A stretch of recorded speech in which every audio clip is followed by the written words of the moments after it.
Hello दोस्तों, स्वागत है आपका मेरे YouTube channel science booklet and dance में। तो आइए दोस्तों, आज हम पढ़ते हैं पदार्थों के पृथक्करण की विधियाँ। तो देखिए, इसमें नंबर एक विधि आपकी जो है वह है आपकी वाष्पीकरण। क्या है दोस्तों? वाष्पीकरण। ठीक है गाइज, वाष्पीकरण पढ़ते हैं। तो इसमें क्या होता है कि एक पदार्थ आपका हो जाती है वाष्पशील। क्या होता है दोस्तों? वाष्पशील होता है एक पदार्थ। और जो आपका दूसरा पदार्थ है वो आपका होता है अवाष्पशील। क्या होता है दोस्तों? अवाष्पशील। ठीक है। अब जैसे कि हमने ये कोई पदार्थ है, देखिए ये कोई पात्र है। दोस्तों ये कोई क्या है? पात्र है। इसमें दोनों पदार्थ पड़ रहे हैं। इसमें क्या है? दोनों पदार्थ पड़ रहे हैं। ये दोनों पदार्थ आपस में भरेंगे। हमने यहाँ से इसको दिया ताप, मतलब इसको गर्म किया है। टेम्परेचर देने पर क्या होगा? जो आपका अवाष्पशील पदार्थ है वो तो इसमें बच जाएगा शेष, और जो वाष्पशील पदार्थ है ये यहाँ भाप बन करके क्या हो जाएगा दोस्तों? उड़ जाएगा। क्या हो जाएगा दोस्तों? ये भाप बन करके उड़ जाएगा और आपका अवाष्पशील पदार्थ शेष बच जाएगा। इसे कहते हैं वाष्पीकरण। इस विधि को कहते हैं वाष्पीकरण। देखते इसके एग्जाम्पल। इसके दोस्तों एग्जाम्पल क्या है? इस विधि के एग्जाम्पल देखते हैं। इसके एग्जाम्पल है दोस्तों, देखिए समुद्री जल से नमक का क्या है दोस्तों? पृथक्करण। नमक का पृथक्करण। नंबर 2 एग्जाम्पल है इसका, वो है आपका है पानी व चीनी का मिश्रण का पृथक्करण। इसी विधि से करते हैं। किससे करते हैं? वाष्पीकरण से। क्योंकि पानी एक क्या है? वाष्पशील है, और आपका चीनी क्या है? अवाष्पशील है। तो इनमें क्या है कि वाष्पशील पानी तो भाप बनकर उड़ जाएगा और आपकी चीनी अवाष्पशील पदार्थ के रूप में बच जाएगी। आगे देखते हैं अगली विधि। आइए दोस्तों अगली विधि देखते हैं। अगर आप मेरे चैनल में नए हैं तो इसको आप सब्सक्राइब करें, बेल आइकन ऑन करें, क्योंकि आपको साइंस से रिलेटेड आपको वीडियो इस चैनल पे मिलती रहेंगी। तो आपकी दूसरी विधि क्या है वो देखते हैं। देखिए दोस्तों, दूसरी विधि आपकी, उसका नाम है उदरपातन। क्या है दोस्तों? उदरपातन। ठीक है दोस्तों, उदरपातन इसे बोलते हैं सब्लिमेशन। इसमें क्या होता है कि कोई भी ठोस पदार्थ है, देखिए ठोस पदार्थ वो आपका बिना द्रवीभूत हुए, किससे? आपका बिना द्रवित हुए वो वाला सीधे किस में आता है? गैस में आता है। सीधे किस में आता है दोस्तों? गैस में आता है। मतलब कोई भी ठोस पदार्थ बिना द्रवित हुए सीधे गैस में आता है। और अगर इसको हम वापस ठंडा करते हैं, पूरा ठंडा करते हैं, तो वापस किस में आ जाता है? ठोस में आ जाता है। इसे कहते हैं ऊर्ध्वपातन। इसे कहते हैं ऊर्ध्वपातन। मतलब ठोस पदार्थ बिना द्रवित हुए गैस में आ जाता है। उसको पूरा ठंडा करने पर, पूरा क्या करते हैं दोस्तों? ठंडा करने पर किस में आ जाता है? ये ठोस में आ जाता है। इसे कहते हैं ऊर्ध्वपातन। ठीक है दोस्तों, अब इसके देखते हैं उदाहरण। इसके उदाहरण बड़े एग्जाम्पल बड़े मोस्ट है, आपके जीवन से रिलेटेड ये उदाहरण देखते हैं पहले। तो इसके उदाहरण है दोस्तों आपका कपूर। आपने कपूर सबने देखा होगा, क्योंकि इसको मंदिरों में आरती के टाइम कहीं पर भी इसका उपयोग किया जाता है। तो देखिए दोस्तों क्या होता है कि कपूर एक ऐसी गोली सी होती है।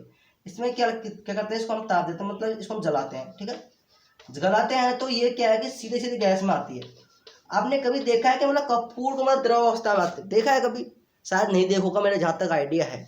ठीक है, तो ये कपूर आपका किसमें आएगा? सीधे गैस अवस्था में। किसमें आएगा? सीधे गैस अवस्था में ये आ जाएगा।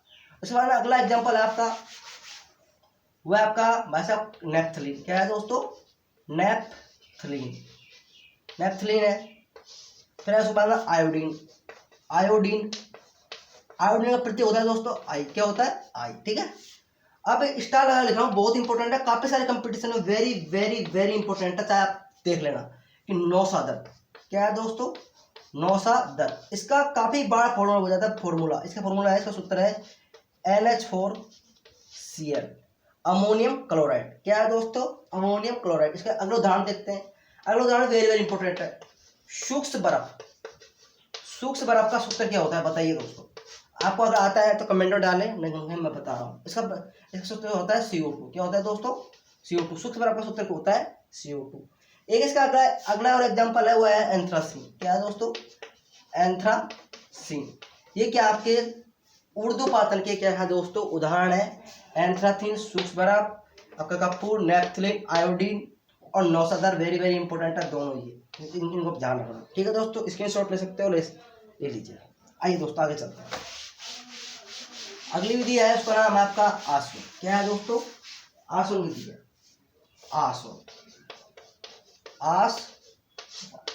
ये क्या होता है कि ये आपका एक तो संगणन प्लस वाष्पन का क्या है? मिश्रित रूप है। क्या है ये? मिश्रित रूप है। ठीक है, इस विधि से उन द्रवों का पृथक्करण करते हैं जिनका क्वथनांक में क्या होता है, अंतर क्या होता है, अधिक होता है। क्वथनांक में अंतर क्या हो दोस्तों, अधिक हो उनका पृथक्करण करते हैं। जैसे इसका एग्जांपल क्या है, इसका एग्जांपल है जल का शुद्धिकरण, ठीक है, शुद्धिकरण। दूसरा उदाहरण है इसका, जल के शुद्धिकरण के बाद में इसका उदाहरण है आपका वो है प्रोपेनॉल व मेथेनॉल का क्या है दोस्तों, शुद्धिकरण। देखिए हम थोड़ा इस जल का शुद्धिकरण है इसको चर्चा कर लेते हैं, डिफाइन से डिटेल से आते हैं दोस्तों, इसके बारे में करते हैं चर्चा करते हैं। देखिए दोस्तों क्या होता है, ये आपका कोई क्या है, पात्र है, ठीक है, पात्र है। इसमें आपका जल भरा है, अशुद्ध जल, ठीक है, अशुद्ध जल भरा है। हमने इसको क्या दिया, हमने दिया इसको ताप, क्या दिया दोस्तों, ताप मतलब एनर्जी थी। तो ताप दिया तो ये क्या होगा, अब बनेगा भाप। क्या बनेगा दोस्तों, ये भाप बनेगा। तो भाप बनेगा तो हमने यहाँ पर कोई पात्र लगा दिया, ये क्या है, कोई पात्र है। इस पर हमने छोटे छोटे बर्फ के क्रिस्टल लगा दिए, क्या लगा दिए, बर्फ के क्रिस्टल लगा दिए। जब ये भाप ऊपर जाएगी जब ये भाप थोड़ी सी ऊपर जाएगी तो ये ठंडी होगी इसको एक ट्यूब की सहायता से, ट्यूब या फिर नली की सहायता से इसको एक पात्र में ले जाता है, इसमें ले लिया। तो ये क्या है, आपका शुद्ध जल है। क्या है दोस्तों, ये प्योर, ये आपका क्या है, शुद्ध जल, प्योर वाटर। और ये आपका था इम्प्योर वाटर, ठीक है। तो ऐसे जल का हम करते हैं शुद्धिकरण, तो इसे कहते हैं हम वाष्प। क्या है दोस्तों, ये जल की क्या है, वाष्प। आया समझ में, शायद आपके समझ में आ गया। आगे चलते हैं, अगली विधि के बारे में बात करते हैं दोस्तों। अगली विधि क्या है, अगली विधि का नाम आपका वो आपका प्रभाजी आसवन।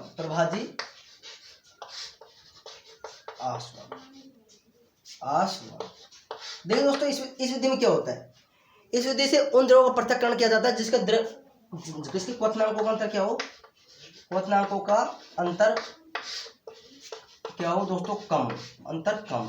अब कम कितना हो, वो होगा 25 केल्विन से 30 केल्विन तक के मध्य उन द्रवों का पृथक्करण इस विधि द्वारा किया जाता है। अब इसके उदाहरण क्या है, इस विधि के उदाहरण देखिए। इसके उदाहरण है आपका पेट्रोलियम के जितने घटक है, पेट्रोलियम के घटकों का पृथक्करण, ठीक है दोस्तों। एग्जाम्पल देखते हैं, एग्जाम्पल क्या है, एग्जाम्पल आपका पेट्रोल, सबसे पहले पेट्रोल आएगा, फिर डीजल, फिर आपका केरोसिन, फिर आपका आ जाएगा वैसा मोम, कोलतार और एलपीजी का फुल फॉर्म, एलपीजी का पूर्ण नाम है द्रवित पेट्रोलियम गैस। ये इसके क्या है दोस्तों, उदाहरण, यानी कि पेट्रोलियम जितने घटक हैं उनका पृथक्करण प्रभाजी आसवन विधि के द्वारा किया जाता है। इट इज क्या है, ये बात आपको शायद ठीक है, समझ में आ गई होगी। आगे चलते हैं, लेकिन आपको नोट लगा के बात बताता हूँ, नोट लगा के, इंपॉर्टेंट बात है, नोट लगा के। सीएनजी क्या है, पेट्रोलियम का घटक नहीं है। सीएनजी पेट्रोलियम घटक नहीं है। सीएनजी का पूर्ण नाम है संपीड़ित प्राकृतिक गैस। सीएनजी का पूर्ण नाम ध्यान रखना, काफी बार भूल जाता है ये।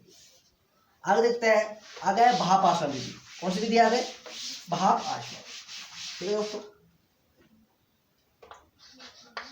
भाप आसवन विधि, इस विधि में क्या होता है, इस विधि में कोई भी पदार्थ है या कोई भी द्रव है, वो मतलब आपके क्या होता है कि जो आपकी होती है वाष्प में तो होता है वो घुलनशील, क्या होता है, जलवाष्प में तो क्या होता है, वो होता है घुलनशील, जलवाष्प में घुलनशील। लेकिन दोस्तों वो आपका जल में क्या होता है, अघुलनशील होता है। जल में क्या होता है, अघुलनशील होता है, ठीक है, जल में अघुलनशील होता है, ठीक है। जलवाष्प में घुलनशील होता है, लेकिन जल में क्या होता है, अघुलनशील होता है। ऐसे द्रवों का पृथक्करण प्रभाजी आसवन विधि के द्वारा किया जाता है, सॉरी भाप आसवन विधि के द्वारा किया जाता है, स्टेम डिस्टिलेशन के द्वारा करते हैं, ठीक है। इसके एग्जाम्पल क्या है, इस विधि का एग्जाम्पल क्या है, इसके एग्जाम्पल है आपका चंदन का तेल का पृथक्करण, चंदन का तेल का पृथक्करण। और आपका जो तारपीन का तेल का पृथक्करण इसी विधि के द्वारा हम करते हैं। यानी कि चंदन के तेल का पृथक्करण किस विधि द्वारा करते हैं? भाप आसवन विधि के द्वारा। और जब ताड़ का तेल है उसका पृथक्करण कैसे करता है? भाप आसवन विधि द्वारा। ठीक है दोस्तों, तो यहाँ तक की बातें आपको शायद समझ में आ रही होगी। आगे चलते हैं। आगे है आपकी अगली विधि, आपकी उसका नाम है क्रिस्टलीकरण। क्या है दोस्तों? क्रिस्टलीकरण। क्रिस्टलीकरण, क्रिस्टली नाम आया है क्रिस्टलीकरण। इससे क्या होंगे? क्रिस्टल प्राप्त होंगे। क्या प्राप्त होंगे? क्रिस्टल प्राप्त होंगे। इसमें क्या किया जाता है? कोई भी द्रव को उचित विलायक में क्या करते हैं दोस्तों? उचित विलायक में उसको घोलते हैं, मतलब घुलनशील करते हैं। घुलनशील कर करके क्या करते हैं? उसको फिर मतलब गर्म करते हैं। क्या करते हैं? उसको गर्म करते हैं और गर्म करके फिर उसको ठंडा करते हैं। तो ठंडा करने पर क्या होता है कि जो अशुद्धियाँ होती हैं, क्या होती हैं? अशुद्धियाँ तो आपकी मात्रा द्रव में चली जाती है, जो का मात्रा द्रव उसमें चले जाता है और हमको पदार्थ के शुद्ध क्रिस्टल, पदार्थ के क्या होते हैं? शुद्ध क्रिस्टल क्या हो जाते हैं? प्राप्त हो जाते हैं। पदार्थ के शुद्ध क्रिस्टल क्या हो जाते हैं? हमें प्राप्त हो जाते हैं। ठीक है गाइस, समझ में आ रहा है कि इस विधि में कोई भी आपका द्रव है उसको उचित विलायक में घोल करके गर्म करते हैं। गर्म करने के बाद में क्या होता है कि आपके जो अशुद्धियाँ हैं ये उसको गर्म करते हैं, फिर वो ठंडा करते हैं। ठंडा करने के बाद में क्या होता है कि आपकी अशुद्धियाँ हैं वो तो मात्रा द्रव में चली जाती हैं, मात्रा द्रव में चली जाती हैं और आपका मतलब शुद्ध क्रिस्टल, आपको पदार्थ के शुद्ध क्रिस्टल क्या हो जाते हैं? प्राप्त हो जाते हैं। यहाँ तक शायद समझ में आ रहा है। आगे चलते हैं।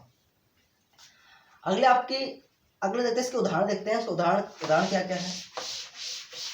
उदाहरण इसके एग्जाम्पल है चाशनी से